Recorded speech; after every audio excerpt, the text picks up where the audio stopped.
Oke. Assalamualaikum Indonesia, bertemu kembali bersama Sanusi Muhammad. Dan Alhamdulillah hari ini kita bisa berjumpa dalam rubrik Samara episode ketiga. Di episode pertama kita sudah bahas kemarin tentang bagaimana mengatasi masalah dalam rumah tangga. Di episode kedua kita sudah berdiskusi tentang agar pasangan tidak selingkuh. Dan hari ini masih bersama Pak Dr. Haji Agustin Hanafi LCMA, kita akan bahas tentang nikah siri ya. Topik ini sengaja kita bahas mengingat belakangan isu ini sedang banyak didiskusikan ya. Dan kita ingin tahu apa sebenarnya nikah siri itu dan bagaimana kemudian status nikah siri dalam agama dan juga dalam hukum yang berlaku di Indonesia.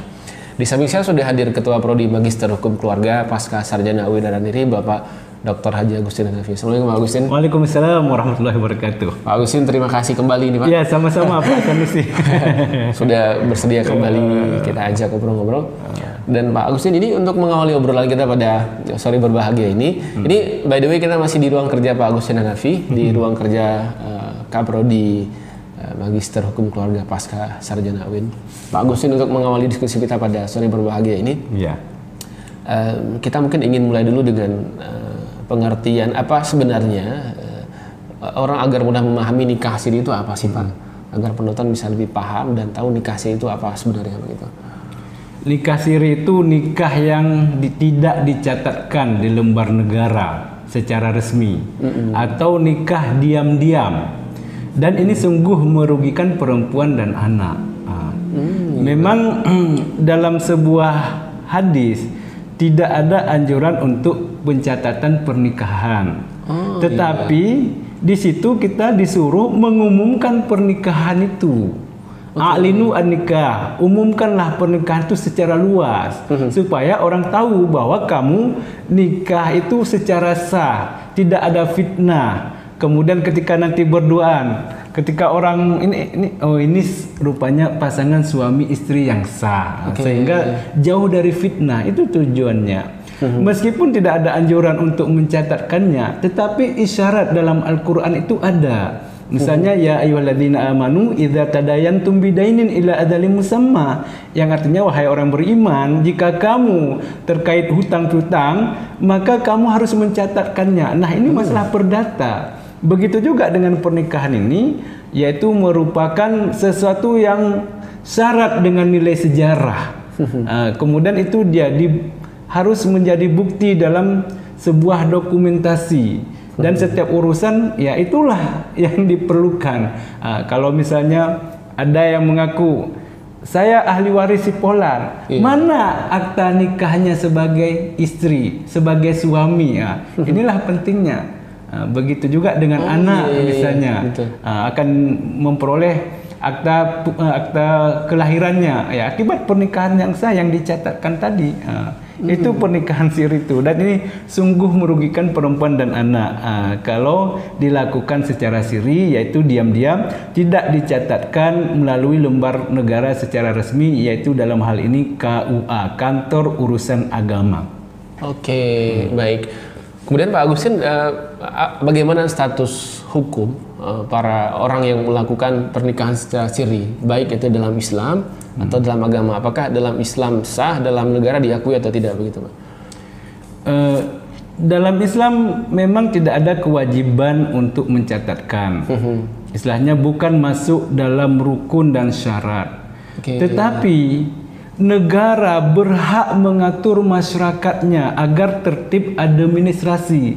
Misalnya atiullaha wa atiur rasulah wa ulil amri minkum, yaitu taatlah kepada perintah Allah, kemudian Rasul dan para pemimpin. Nah, pemimpin ini itulah semacam ya regulasi, bukan personnya, regulasi ataupun ya berbentuk ya peraturan. Nah, inilah yang harus kita penuhi dan kita patuhi agar tertib dan kita tidak menjadi masyarakat yang sengsara, yang tidak mendapatkan hak-haknya secara baik. Nah, kenapa zaman dahulu itu tidak ada budaya mencatatkan? Karena budaya dulu itu pada masyarakat itu lebih mengutamakan adalah budaya oral, yaitu hafalan. Mereka itu hafal sampai kakek neneknya, kemudian mereka tidak berpindah dari suatu tempat ke tempat yang lain. Mereka tinggal di situ, berdiam di situ, kemudian sampai meninggal pun di situ. Tanah Sipolan ini, anaknya ini, orang tahu. Tetapi sekarang misalnya dia lahir di Banda Aceh, ambil S1 misalnya ke Yogyakarta, ambil S2 nanti misalnya ke luar negeri, kemudian S3 juga demikian.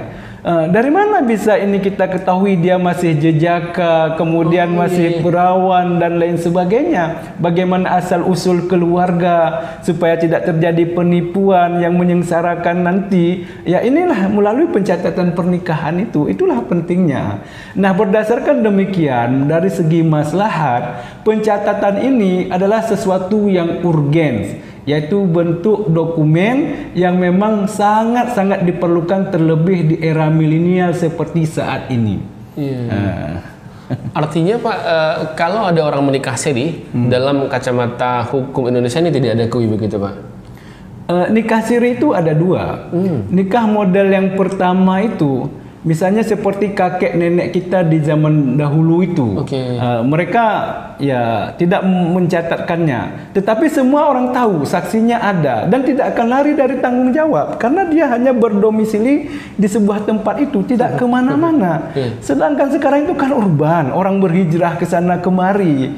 Nah, kalau yang model pertama itu masih bisa ditolerir karena dia tidak akan lari dari tanggung jawab. Sedangkan yang kedua, orang memang sengaja lari dari kewajibannya sebagai suami, sebagai seorang ayah. Dan umumnya yang mereka lakukan ini adalah terhadap istri kedua atau ketiga, sehingga nanti betul. Tidak diketahui oleh istri, kemudian juga nanti tidak ada kewajiban dia misalnya memberikan nafkah. Sekiranya terjadi kekerasan misalnya, istri tidak dapat menggugat. Karena mana buktinya yang sah bahwa Anda istri Sipolan. Itu sehingga perempuan ini tetap tidak bisa memperoleh hak-haknya secara baik, sehingga upaya hukum yang dia inginkan itu selalu mentok.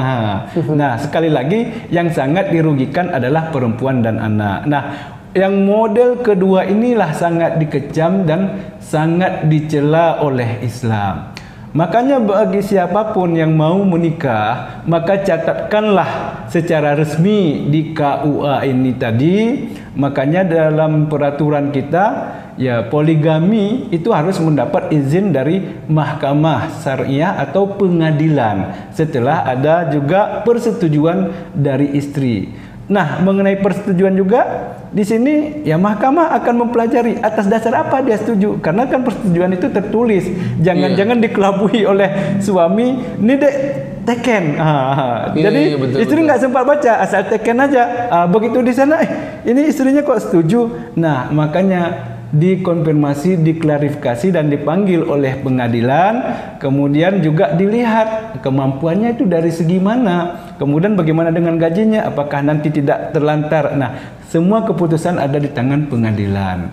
Oleh karena itu, sekali lagi, bagi perempuan harus waspada. Sekiranya ada suami yang mau menikahinya, jangan pergi ke qadi liar, yaitu qadi yang menikahkan yang tidak punya legalitas, yang tidak memiliki wewenang sama sekali. Memang dikeluarkan semacam surat, dokumen dan lain-lain, stempel, tetapi semuanya itu palsu. Menikahlah resmi, yaitu melalui perpanjangan pemerintah, yaitu di kantor urusan agama, supaya hak perempuan dan anak itu dapat terpenuhi secara baik.